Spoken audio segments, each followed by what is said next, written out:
అదే RTV app వార్తల్ని క్షణాల్లో చదివే అవకాశం ఉంటుంది. ఒక న్యూస్ పేపర్, ఒక టెలివిజన్ ఛానల్ మీ చేతుల్లో ఎప్పుడు ఉంటాయి. కరీంనగర్ మున్సిపల్ కార్పొరేషన్ పరిధిలో లక్షలాది రూపాయల పెండింగ్ ప్రాపర్టీ ట్యాక్సులు ఉన్నాయి. దాన్ని వసూలు చేయడానికి మున్సిపల్ సిబ్బంది కొరడా జొలిపిస్తున్నారు. ఏకంగా పలు ప్రభుత్వ ప్రైవేటు అనేటువంటి తేడా లేకుండా సీజ్ చేస్తున్నారు. ప్రస్తుతం మనం రెవెన్యూ గార్డెన్ దగ్గర ఉన్నాం.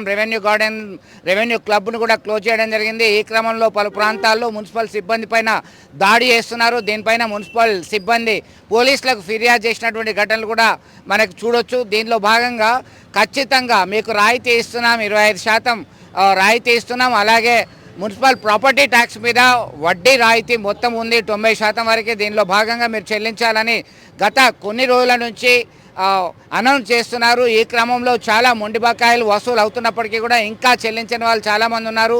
2024-25 ఆర్థిక సంవత్సరానికి గాను పెద్ద ఎత్తున వసూలు చేయడమే టార్గెట్గా మున్సిపల్ కార్పొరేషన్కి సంబంధించిన కమిషనర్ చహతా వాజ్పేయి ఇతర సిబ్బంది అంతా రంగంలోకి దిగడం జరిగింది. ప్రస్తుతం ఇలాంటి వాటికి చివరి రోజు ఇది కాబట్టి కొంతమంది క్యూ కడుతున్నారు. వడ్డీ రాయితీ మినహాయింపు వస్తే బాగా లాభం పొందుతున్నాం అనుకుంటున్నారు.